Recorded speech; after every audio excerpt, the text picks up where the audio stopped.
No snazzy introductions today. For the moment, I'm on my own. Rhonda is working in the background on trying to get access. She's got some internet issues. So I thought I would actually get us started by just reviewing some of the budgeting tricks that I was chatting with Rhonda about last week. We got cut off short partway through, so I thought let's use this time to catch us up, and whenever Rhonda joins, I'll just rope her on in, and yeah, and then she'll maybe get to share her screen if she can work this out. So I think last week we talked about put your budget where your vision is. Thank you.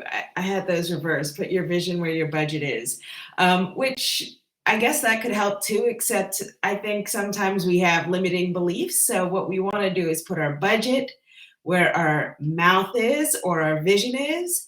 So before we talked about our abundance box, our vision boards, our goals and dreams for 2022.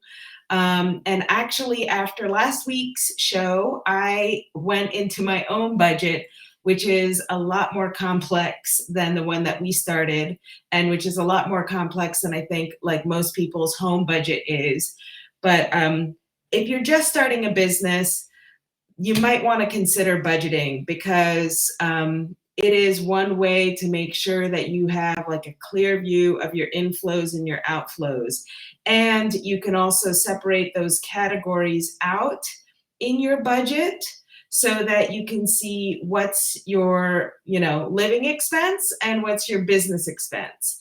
And while you're just getting started, those things can be very close to each other. And they can get kind of intertwined, and a budget is a good way of keeping those priorities sort of separated out. So we actually talked about a platform that I've been using for about 4 years. I don't get paid for recommending this product, but I love this online product. You can check it out. It's YNAB.com, or I think it's actually www.youneedabudget.com. And so spell it out, but I think they also just call themselves YNAB. And this platform has been really good, mainly because it's built around 4 principles. Now, the way you've heard about budgeting before is that usually accountants, the way that they budget, or the way that like a CFO will budget, is that they have a very sort of clear idea of what their revenues are based on their history of revenues. And with that, they can say, oh, okay, well, we'll make $100,000 this month, and we have to allocate 40% to rent and sort of administrative expenses, and then another 30% to payroll, et cetera, et cetera. So they can already sort of like use that number as a way to like divvy up the figures. But when you're sort of starting out as an entrepreneur, it can be very hard to do that because your income is a lot less predictable. Like, this is a perfect tool for somebody like, and I was trying to think of a good example last week and I couldn't come up with one, but this would be a perfect tool for, say, somebody who's in hospitality, who's in food service. So if you make tips, you have a regular income, but a very irregular amount. So basically you would go into this tool every day and you would say, okay, I made $60 in tips today. I made $80 in tips today. I made $120. Whatever you made every day, you go into the tool and you enter your income for that day. And the same will go if you're in internet, a home-based business or in an internet business. You want to enter whatever that income is for that day. So it could be anywhere from $20 to $200 or more. So Rhonda's messaging me. So she is still, yes, she's still struggling, but she's going to figure it out. So based on that, you can enter in your money. And so the first rule at YNAB and in budgeting in this system is that when you get a dollar, you need to give that dollar a job. And that is the very first thing that you have to do. And at the beginning of the month, let's say, let's just say you've paid your rent. You've already covered that. It's the beginning of the month, and now you're sort of like making that $60 a day, $20 a day, whatever income you get. Every time you get income, you add it to your budget. So you add it into your account. Let's say you can create various accounts. So last week we created a checking account with Rhonda, but you can also create an unlinked cash account, which this would be perfect for somebody who's in food service, let's say. And so you would say, okay, I made $76 today. And you would enter that in, and then you would say, okay, and I also got, I'm trying to think of something. We paid our electric bill last week and our gas bill. So let's say we also opened up a budget for our little luxuries, but let's say I decide to skip my coffee for $5 today. And I just got a bill for, give me a good bill idea. Let me look around my desk. What do I get on a regular basis? We have some odd bills here. There's a lot of like taxes sorts of things. Let's just say it's our phone bill. So I pay quite a bit for my cell phone. With data service, it's about $50. So I've got unlimited, all of that stuff when I'm in the country here. So it's $50. So that's kind of a desperate expense. I'm going to add that to my budget as well. And actually, it's already been added to my budget, and I'm going to allocate, let's say, a portion of my $76 to that bill. So that means I have $51 left. So I put in $25 to that bill. It's not due until the end of this month. I'm expecting to make some more money today after my dinner shift today. So once I've paid that in, I have $50 that I still need to give a job to. So I'm going to add some of that to my mortgage and rent. I'm going to add a little bit to all of my immediate expenses.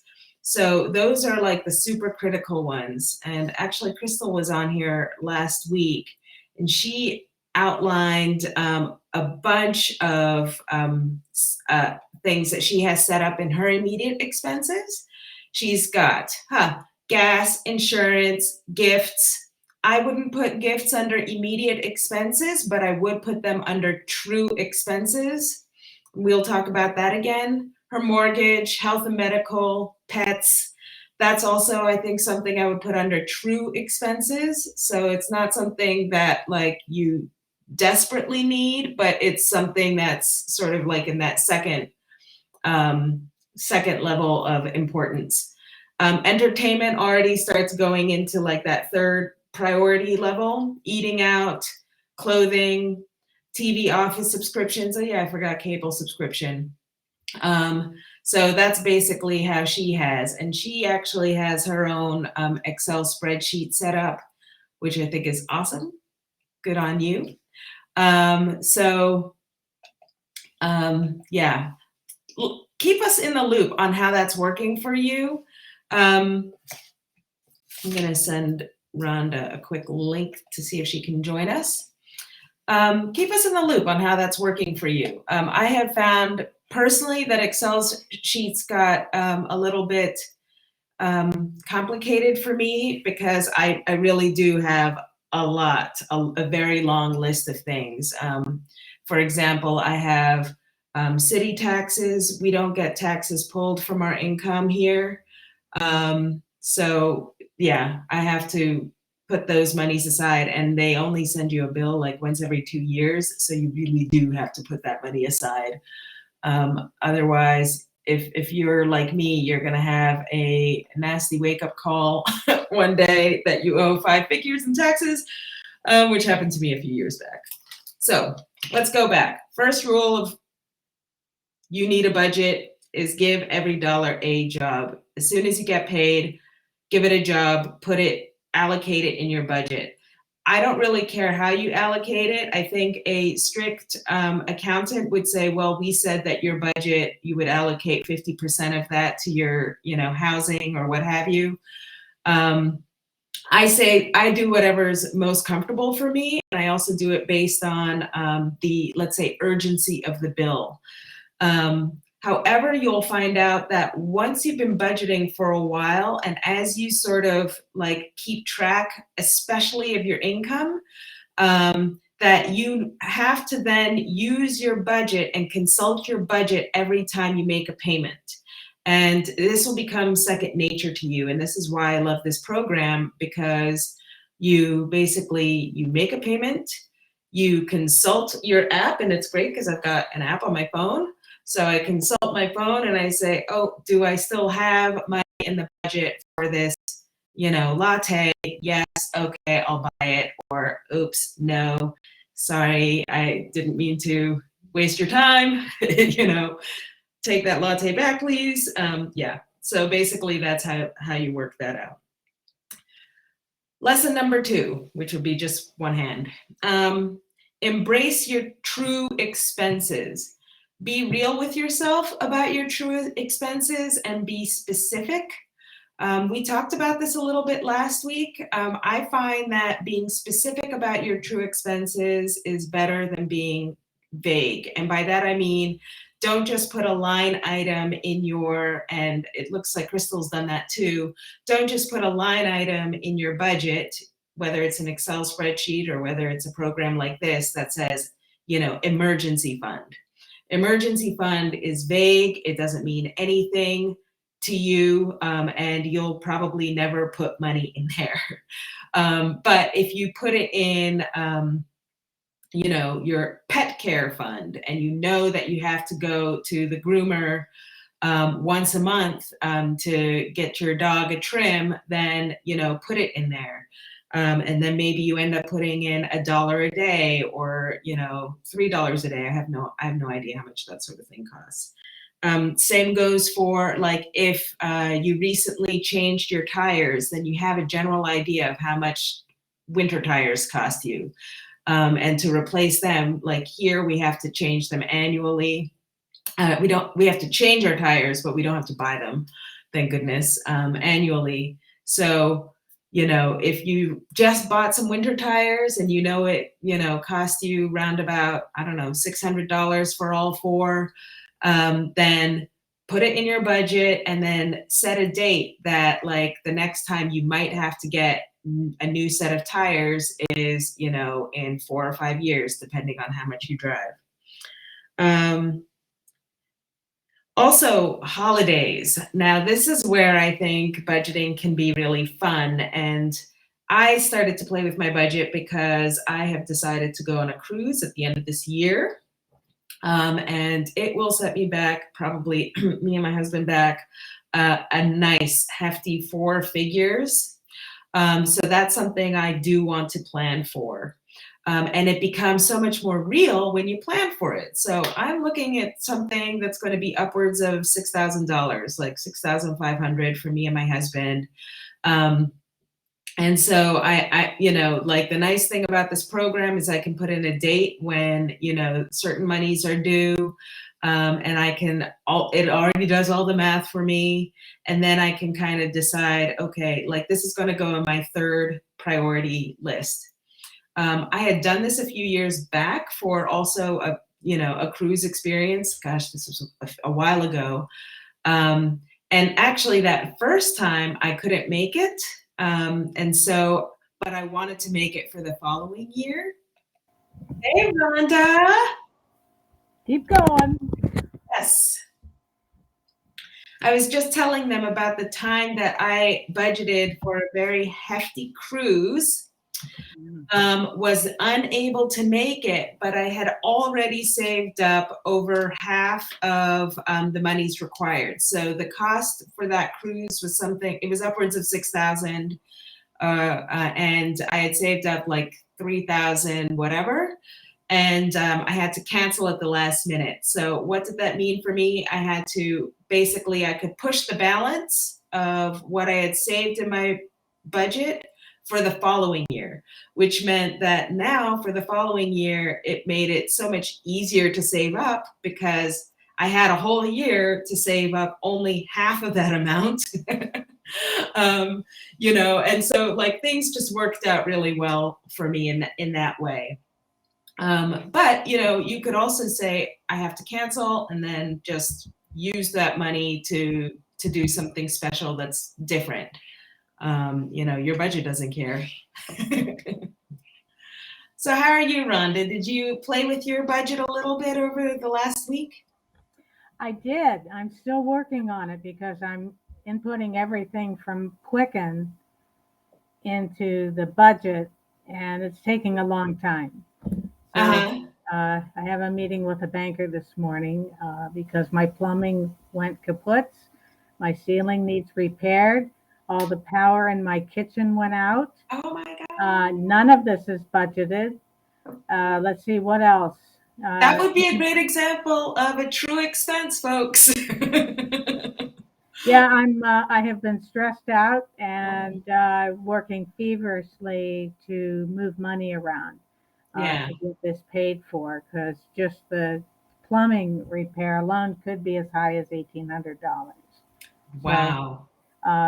depending on what they find once they rip out the ceiling, Mm-hmm. and then they came in and tested the ceiling in the bathroom that's next to the other ceiling that's got a big hole in it now and found asbestos in the paint, which is a whole nother ball game. Oh So my God.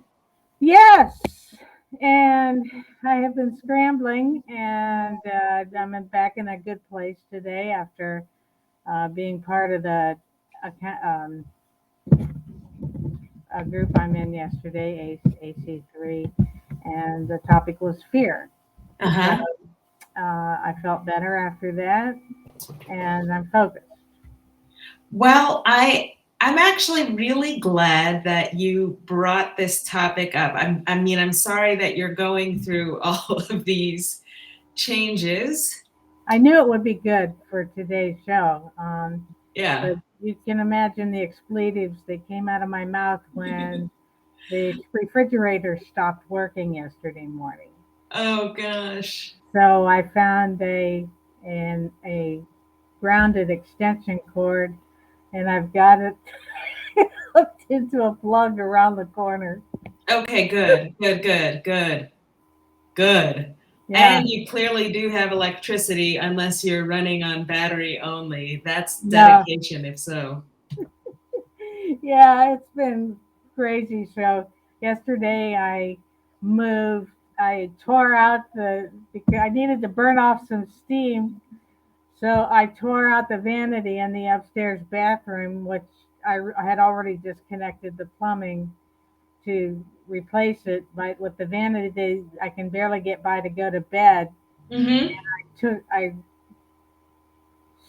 slid it downstairs, got it out on the front porch for the time being, and now the new vanity's in the bathroom, but I have to cut a bigger hole in the back to allow for the plumbing.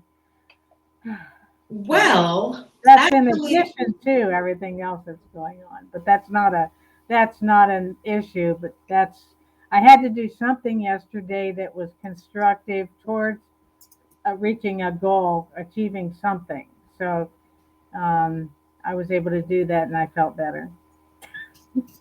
that is actually a perfect segue into the third rule at youneedabudget.com, Excellent. which is roll with the punches, Hmm. which was what we were about to cover last week, and that like we could cover this week. We we can either go into your budget or your demo budget that you set up last week, um, or we can just talk about it theoretically. I'm fine with let's doing either. let's talk about it theoretically Okay. because, unbeknownst to me, I used the same file to put my real numbers in. Okay. in my real accounts and I uploaded. So I don't think we have time for me to create a new dummy account. No So worries. let's just talk. Thank you. I am excited that you've been playing with your budget and remembering that the first rule of YNAB is to work with the money that you have. Um, YNAB, and this is where it starts to, in a way, this is where some people get confused until they get used to it. Hmm. But the program YNAB doesn't really care where your money is. They just care what that balance is. I So, noticed that. I love it. okay, I love it.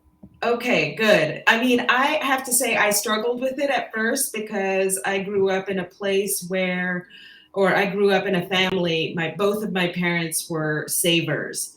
And so like it made me very nervous to like not have the savings hidden, under the mattress. But the reality is that like you're better off using your savings for expenses like this Hmm. than getting a loan. I mean, a loan costs you more over the long run. Of course, the point is always okay. Then one of the jobs that you're going to give to your budget is again like you're reallocating these monies. Like again, I don't like terms like emergency fund, rainy day fund. Be specific. Like now you can say, household repairs. And for the future, like right now, you're going to have your refrigerator in there, or you're going to put your, plumbing in there, or maybe you'll put in a roof or, or work on the garage, that kind of thing. And just have a very specific list. So once you've taken care of your plumbing, whatever monies that you don't spend, you just keep budgeting for it. Hmm. Even if it means every time you get some kind of money, you put $5 in there. And I was talking about the person who gets like random income, a la server. You work every night, you get tips. You don't know if you're going to make $20 tonight or if you're going to make $120 tonight. And every time you get a payment, you budget that payment. So rolling with the punches is how you move your budget around. Like last time we put some money into your Starbucks, your little luxuries category, right? So now that money is going to come out because your priority is your plumbing. So you're going to click on that. You don't have to show anything, but you're going to click on that little green button that shows that we've saved up $35 to spend at the Starbucks. And we're going to move that money into our plumbing expenses. And so that way, and even though you're moving those monies in your budget, it's always taking into account exactly what you have in your accounts. And there are those two live accounts in there. It would be your checking and your savings, and maybe you even have a third savings account. I don't really know what the purpose of a third savings account is, but to each his own. And then the fourth principle, and we can just touch on that, and then we can go back to talking about strategizing around your budget and dealing with this surprise expense. Hmm. The fourth principle is age your money. And basically, the idea behind that is spend less than you earn. So, because you're only working with money that you have in hand, so you're not, you don't, like when you get started with, you need a budget with YNAB, you don't have to go back in time and write down like how you spent your money last month. You don't have to go back in time with how you spent your money yesterday. You just go with what you have in hand in your account right now. Oh, that could be your third account: cash, checking, savings. Yeah. So your cash would be, say, your tips earnings if you're, working like a server or something. your checking would be your paycheck that you get once a week or twice a month or however often they pay you. And then your savings is whatever you drop into there. But again, YNAB is pretty agnostic when it comes to like where your money resides. It's just focused on what you have because you will be aging your money.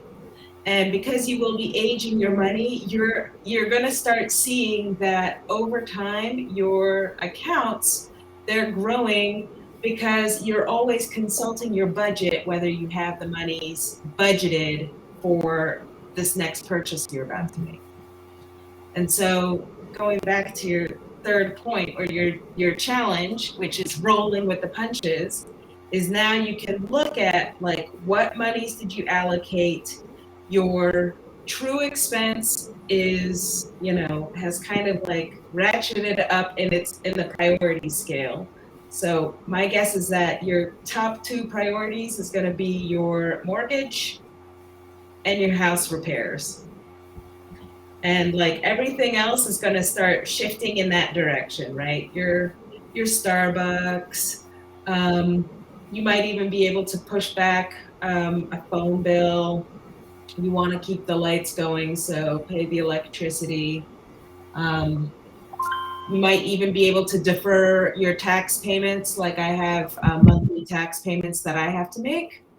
You might be able to like get a deferral on that.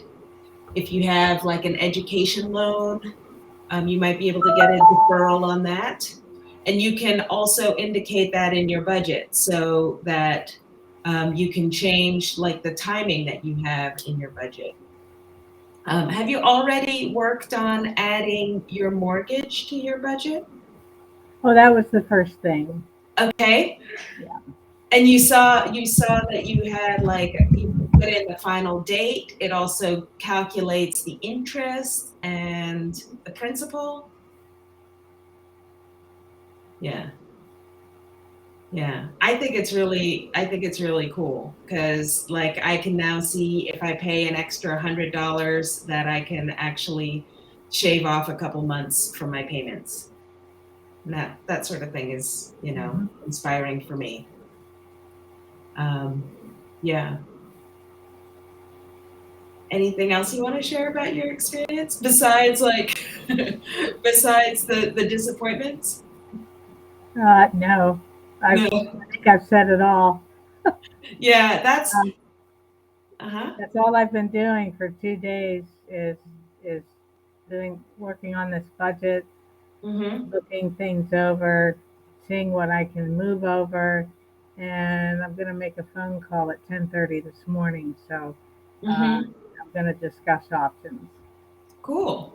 Cool. Well, I mean, I think that's the beauty of a budget, and we talked about this a couple months ago. It's that when you can show financial services professionals that you're taking your money seriously and that you do have a budget and that you do have an awareness of the kind of income that you have and the kind of expenses that you have, they're a lot more open to negotiating with you and to coming up with a plan with you than if you just kind of tell them like, I'm desperate, but I don't have, any Oh, solutions. yeah, well, I have all my numbers together that they'll be asking for. So it's been a crunch, but I had to do it anyway because of all of the end of year prep. Exactly. And by the way, getting ready for tax season is so much easier too because it keeps everything organized. Well, Quicken's been great with that. Yes. I've used it for 20 years, Uh-huh. Quicken Home and Business, but I'm enjoying trying this out to see if it's more effective for me. Well, what So works, far, it looks like it might be. I used Quicken before when I ran a restaurant, and that's a great Mhm. tool. And if it's working for people, then don't move away from that. But the YNAB program worked for me when like my home business and my home life were very Mhm. close together. And being able to have the app on my phone, I could really consult and say like, am I ready for this expense? Or, how much can I eat today with my girlfriends or something. So Well, that's what I'm seeing. And yeah. I like the fact that up at the top, I just put everything in the budget, what I wanted. And then it said, well, you're short X number of dollars. Hmm. And I'm like, oh, okay, I'll be filling that in the next week. Right, Good. exactly. It was Yes. very empowering. And where with my Quicken, I do the reports and such, but this is so much simpler. Yes, yes, yes. And reconciling, for me, it's like worked consistently, like most of the time, you know. Well, I linked it to my bank accounts to get Yes. the quick numbers quicker, Nice. and Yeah. then just putting things in the right categories. And Yeah. so it's like, oh, okay. I Yeah. I find it very easy to use, and if I find it getting easier and giving me the picture I really need to see to focus, because I've been a little scattered with all this going Yeah. on. Sure. And the refrigerator going off yesterday put me over the edge. I'm like, oh, there goes the last two plugs in the kitchen. And getting someone out here to look at it has been a month now. I've been trying to get someone out here. So I, uh, everyone's in high demand. yeah. If you want professionals, if what, this type of issue isn't just replacing a plug. It's, Yes.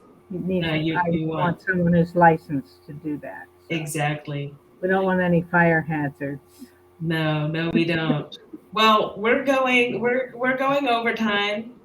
Um, I'm so glad that you shared with us, though, and so I guess that means next week we will be talking budgets again. Yes, no, maybe. Who Oh, knows? I don't know what we're going to talk. I thought we were only going to do this twice, unless you feel there's a need to talk about it more. I covered all the rules. I can go Yeah, over them one more time. Give every dollar a job. That's the most important rule. Embrace your true expenses. Be specific what they are.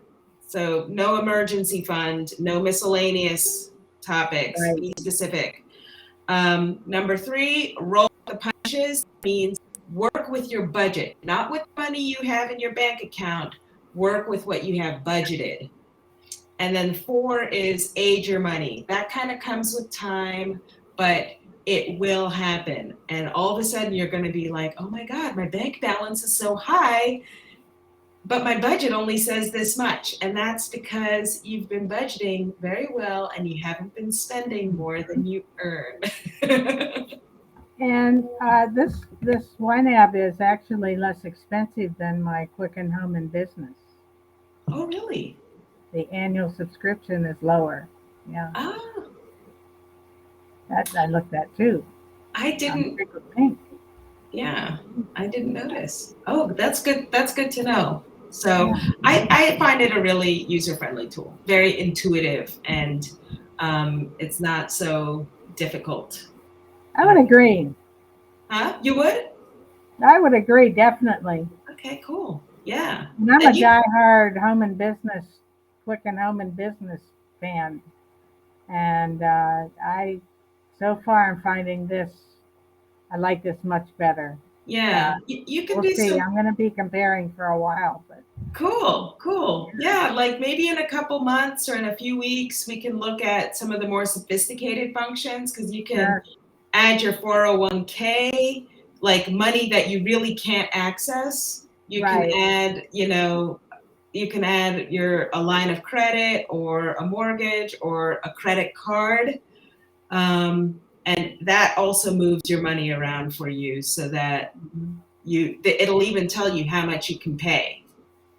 Yeah, I love it. Yeah.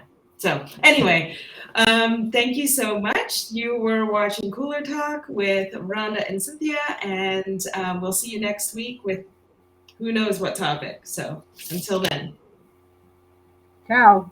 ciao for now.